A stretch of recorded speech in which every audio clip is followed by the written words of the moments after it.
Good morning, guys. How's it going? So I woke up this morning with this stereotypical, very typical for CFS fibromyalgia. Just these body aches and this stiffness, and just this sort of a heavy head in the morning, just foggy. I still react to that, a little bit, much less, Before, in the past, my reaction would be catastrophic. Like, oh my God, why am I feeling like this? What is going on? How do I solve this problem? What to do? Fuck. And then I would sit there and just not do anything, just wait for it to maybe pass, or just really sort of do this avoidance behavior where I'm not willing to go through the sensations because they feel so aversive. They feel sort of dangerous, if you will. If I do something while I'm feeling this way, it's going to make me worse. That's what it felt like. It felt like I shouldn't be doing anything. I should just, okay, I'm not well, I should just sort of recover. We kind of know how well that works, don't we? It just continues indefinitely. Over time, I have shifted my mindset, and now I don't consider those sensations dangerous. I no longer think that it's a sign that I'm broken. So now I treat it as, okay, this is a consequence of engaging the fight or flight response all the time. It is the consequence of focusing on the sensations all the time and thereby amplifying them and perpetuating them. This is a real thing. This is a real mechanism. This happens. This happens to everyone. It's just part of how our mind and brain work. If we focus on things, they get sort of bigger. That's my current understanding, and that's been a great help. I've made so much progress. As some of you know, and some of you who are new don't know, I was completely bedbound 2 years ago, a little less than 2 years ago. And now I'm weight training. I'm on my exercise bike here. I've been doing cardio exercise, I've been weight training, I've been working more or less full-time, programming, etc. But I'm still working through symptoms, working through sensations, maybe is the better word than symptoms. So when I woke up this morning feeling, I decided to get on my bicycle and just pedal.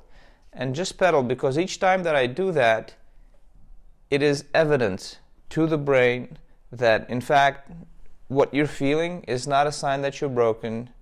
However, it doesn't mean that you can just do any amount of activity, that your physiology is perfectly normal. It just means that you've been stuck in fight or flight. There's still the cycle continuing of experiencing a symptom or a sensation, focusing on it, amplifying it, rather than just doing your best to continue and build and build and build. I'm gonna start pedaling here. When I woke up this morning and I was feeling the way I described, stiffness, sort of achy, foggy, I didn't interpret it as a sign of I'm broken. Oh, I gotta take it easy. I gotta now just sort of hide under my blanket. I said, okay, I just need to show my body evidence repeatedly that I'm okay. So I'm going to get on my bike and pedal for a while. And it doesn't have to be like some crazy workout. You will have easier days and harder days. But the idea is not to just become excessively defensive with your behavior. And when you have those sort of worse days, because some days are worse, some days are better. So when you have those days that aren't as good, you don't want to just, like in the past, I might just sort of lay on my couch, maybe on my laptop, or maybe even without my laptop, and just do nothing, just browse the internet, do the least demanding activity, the least productive activity, you know what I mean? Watch YouTube videos, or maybe even, there was a time where I felt like I couldn't even be on the laptop or any screen. So I would just lay there, okay? It can get extreme like that. But now, I view it as an opportunity. When I get an increase in symptoms or just not feeling great, I view it as an opportunity to give another piece of data to my brain that, you know what, everything is all right. Yeah, it's unpleasant what you're feeling, but you're not broken. You're not broken. It starts with the rational understanding. But then, to propagate that rational understanding deep into the brain, deep into the structures that assess threat, that takes evidence. That takes behaviors that are going to prove to the brain that, oh, it's all right. And that takes a lot of repetition, at least in my experience. At least in my experience, it takes a lot of repetition. There are some people for whom it's quick, you know. It's just these habits of avoidance maybe weren't as deeply ingrained, maybe for not as long, and just a million individual differences. I think the typical case is that it takes time and repetition, and lots of it, and in different contexts. Because the thing about fear is, fear generalizes really easily. So what do I mean by that? I mean, like, let's say a dog bites you. Your fear is going to generalize to all dogs in all circumstances. If it does happen. Not everyone develops a phobia of dogs after getting bit.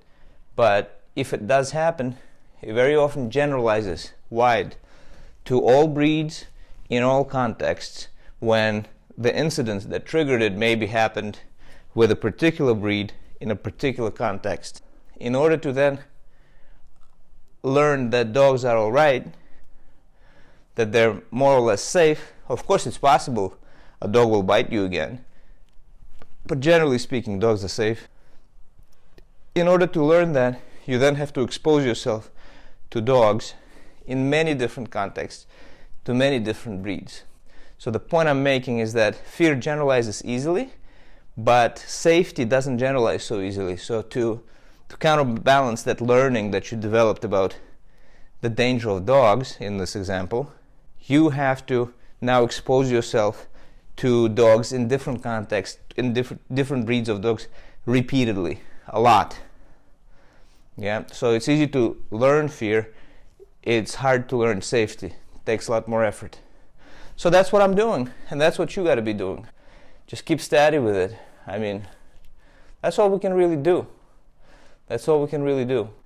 Keep expanding our circle of activity. Yeah, and some days you just say, all right, taking a step back today. I've really been working hard, you know. It's a mental effort to do this every time. You know, it's not easy. It is effortful, mentally speaking, you know, to remind yourself. Because those behaviors that want to bring you to safety, that's part of the fight or flight response. That's part of the threat reaction. When you feel, you know, you're not well, you're broken, well, the thing to do is to protect your body, to protect your organism. And you kind of just have this automatic behavior of, oh, you know, don't engage, don't exercise, don't work. And then when you start to exercise, it feels like, oh my God, this is so difficult. Yeah, it's difficult. Because you're working through these sensations, or you start work and you just can't concentrate. And you're just not being very productive compared to how you would be at 100%. But that's all you got at that moment. So you just got to plow through at 75% efficiency, at 50% efficiency, at 20% efficiency, whatever you got. You just got to do your best. Accept that it's not going to be like if you were 100%, but you're not only doing something, you're not only like doing it for the sake of accomplishing the activity, you know, doing the work or exercising, you're also doing it to create evidence for your brain, to show your brain that, hey, it's all right. And the brain does learn. So my activity has expanded a great deal. Nowadays, I'm lifting weights twice a week, hard. I'm doing cardio on the exercise bike for about an hour a week, hard. Like right now I'm just going steady state because I'm making this video. But once I finish this video, I'm going to get back on and go a little bit harder with intervals, really get my heart rate going. Got this heart rate monitor. By the way, this heart rate monitor is not to make sure I don't go too high to monitor my heart, make sure it doesn't, jump out of my chest. I've been to the doctor. I know I'm fine. My heart is fine. I'm not, I don't have heart disease. So I don't have to worry about that. If my heart is pumping, it's pumping. It's doing its job, There's no need to focus on it. Anything could happen. Any one of us could have a heart attack any moment. That's no way to live. Not for me anyway, not anymore.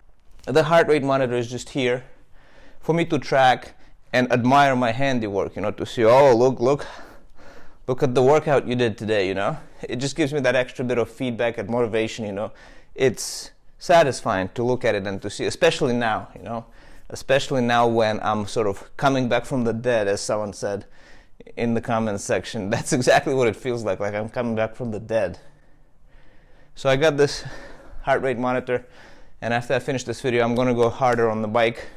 I work out with this thing, actually. This is a virtual reality helmet, and there's a game in there by a company called Verzoom. Disclaimer, I invested a small amount of money in this company, and it allows you to exercise within video games. Sometimes I do this, sometimes I do it without the helmet. So let's put this sucker on, and let's go a little bit harder.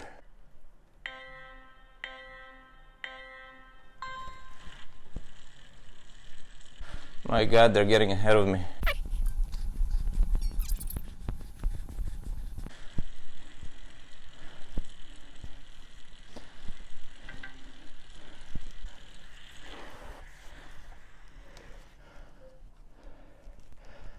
Whew. Whew.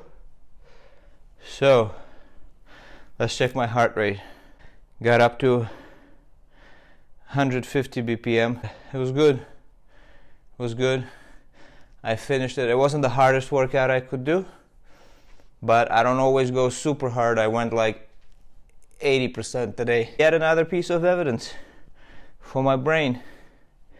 I worked, like now I even forgot that I woke up feeling stiff and stuff. Because my mind, I put my attention somewhere else. I engaged in an activity that would help me put another brick in my recovery wall. So as you can see, I've come a long way from being bedbound. But I'm still working on things. And I will continue for as long as it takes and for the rest of my life. So, I hope you found this enjoyable and helpful. I'll see you next time. Bye.